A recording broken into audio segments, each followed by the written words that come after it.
Hi అండి, ఎలా ఉన్నారు? Welcome to my channel. వాతావరణం చల్లగా ఉన్నప్పుడు సూప్ తాగాలనిపిస్తుంది కదా. ఇప్పుడు మనం చేసుకోబోయే సూప్లో కాల్షియం, ఐరన్, ఫైబర్ పుష్కలంగా ఉండే రాగి సూప్ని ఎలా తయారు చేసుకోవాలో చూద్దాము. రాగి సూప్కి కావాల్సిన పదార్థాలు: 1 స్పూన్ రాగి పిండి, దానికి క్యారెట్ ఒక 2 స్పూన్లు, క్యాబేజ్ ఒక 2 స్పూన్లు, బీట్రూట్ ఒక స్పూను, ఈ గ్రీన్ పీస్ చూడండి 2 స్పూన్లు, ఆనియన్స్ 2 స్పూన్లు, ఈ అల్లము కొద్దిగా చిన్న ముక్కలుగా దొరుకున్నాను. పచ్చిమిరపకాయని చిన్న చిన్న ముక్కలుగా దొరుకున్నాను. వీటితో మనము రాగి సూప్ చేసుకుందాము. చూడండి, స్టవ్ వెలిగించుకొని ఒక బౌల్ పెట్టినాను. దాంట్లో 1 స్పూన్ ఆయిల్, చిన్న స్పూన్తో కొద్దిగా ఊరికే ఆయిల్. చూడండి, దాంట్లో కొంచెము అల్లం తరుగు, దాంట్లోనే పచ్చిమిరపకాయలు వేసినాను. దాంట్లోనే వెజిటేబుల్స్ వేసుకుందాం. క్యారెట్, క్యాబేజీ, తర్వాత వచ్చి అన్ని వెజిటేబుల్స్ అంతా, బీట్రూటు అన్నీ వేసుకొని వేపుకుందాం. చూడండి, గ్రీన్ పీస్ కూడా వేసుకునేద్దాము. వేసుకొని కొంచెంసేపు అట్లా వేపుకుందాం.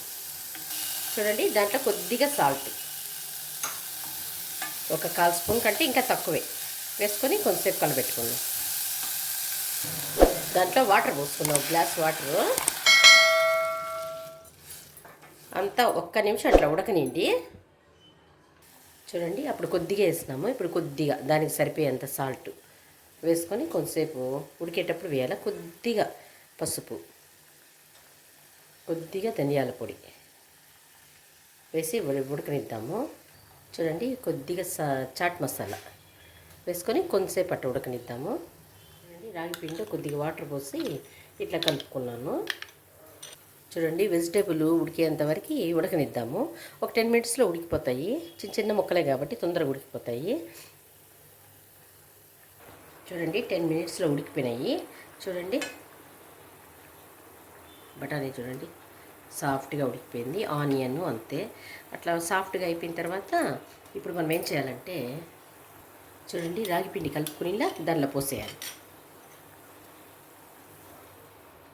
చూడండి, ఇట్లా బాగా కలుపుకోవాలి.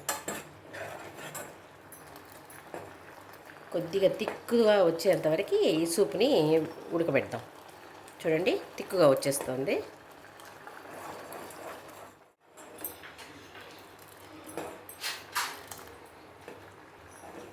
ఇప్పుడు టేస్ట్ చూసుకుందాము. సరిపోయింది. చూడండి, రెడీ అయిపోయింది. ఇప్పుడు కొత్తిమీర చల్లుకోవడమే. చూడండి, రెడీ అయిపోయింది. సూపు చాలా టేస్ట్గా ఉంటుంది. చూసారుగా, ఈజీగా హెల్తీగా ఉండే రాగి సూప్ని ఎలా తయారు చేసుకోవాలో. మీరు కూడా ఈ రెసిపీని తయారు చేసి ఎలా వచ్చిందో కామెంట్ రూపంలో తెలియజేయండి. ఇలాంటి మరిన్ని రెసిపీస్ కోసం మా ఛానల్ని సబ్స్క్రైబ్ చేసుకోండి.